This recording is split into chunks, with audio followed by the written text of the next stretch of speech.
एक बार की बात है, एक मूर्ति बनाने वाला आदमी जिसने अभी अभी मूर्ति बनाना सीखा था, वह अकेले एक जंगल से जा रहा था। जंगल में उसे एक बड्ढा सा पत्थर दिखता है। वह आदमी उसे पत्थर को देखकर यह सोचता है कि क्यों न इस पत्थर से भगवान की एक खूबसूरत मूर्ति बना लूं। उस आदमी ने अभी अभी मूर्ति बनाना सीखा था, तो बहुत ही उत्सुक था मूर्ति बनाने के लिए। इसीलिए उसे जो भी अच्छा सा और बड्ढा पत्थर दिखता, वह मूर्ति बनाने के बारे में सोचता। उस आदमी ने अपने बैग से छेनी हथौड़ी निकाली और उस पत्थर के पास मूर्ति बनाने के लिए बैठ गया। उसने जैसे ही पत्थर पर छेनी हथौड़ी से वार किया तो पत्थर से आवाज आई, मुझे दर्द हो रहा है। वह आदमी आवाज सुनकर हैरान हो गया। उसने फिर से छेनी हथौड़ी से उस पत्थर पर वार किया। फिर से इस पत्थर से आवाज आई, मुझे दर्द हो रहा है। वह आदमी सामान उठाकर वहां से चला गया और उस पत्थर को वहीं पर छोड़ दिया। छोड़ा आगे जाने के बाद उसे एक और एक बड़ा से पत्थर दिखा, तो फिर से उसे पत्थर को मूर्ति बनाने का सोचा और अपना सामान निकालकर उस पत्थर पर वार करने लगा। उस पत्थर को भी दर्द हो रहा था, लेकिन वह पत्थर चुप रहा और दर्द को सहता रहा।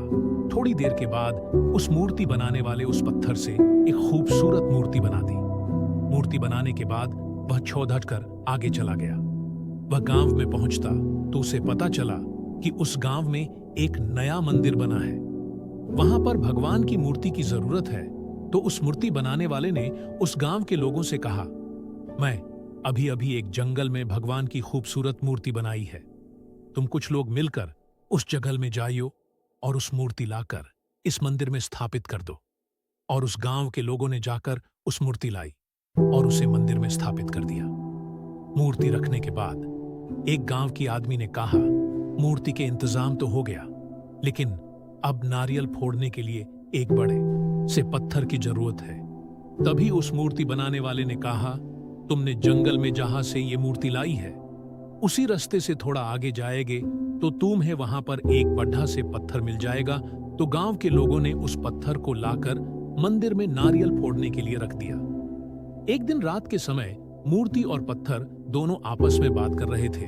पत्थर ने मूर्ति से कहा कि तू कितना खुश है, तेरी लोग पूजा करते हैं, तुझे सजाते हैं, मानते हैं और हम पर नारियल फोड़ते हैं। मुझे नारियल की वजह से दूर होता है। तभी मूर्ति उस पत्थर से बोली, अगर उस दिन मूर्ति बनाने वाले के बार से सहन कर लेती तो मेरी जगह तू होता, तेरी जगह मैं होती, लेकिन तू बार सहन नहीं किया, इसीलिए आज तुझ पर नारियल फोड़ रहते हैं, मेरी पूजा करते हैं। दोस्तों, किसी ने खूब कहा है, पाए की जिंदगी जीना आसान नहीं होता, बिना संघर्ष के कोई महान नहीं होता। जब तक न पड़े हथौड़ी की चोट तो पत्थर भी भगवान नहीं होता। इसलिए जब भी आपको लगे कि जिंदगी में बहुत ज्यादा दर्द है, तकलीफ है, परेशानी है, तो समझ जाइए इन्हीं दर्द और तकलीफ से अब में बदलाव होगा और इसके बाद आपके लिए बड़ा मीठा वाला फल इंतजार कर रहा है।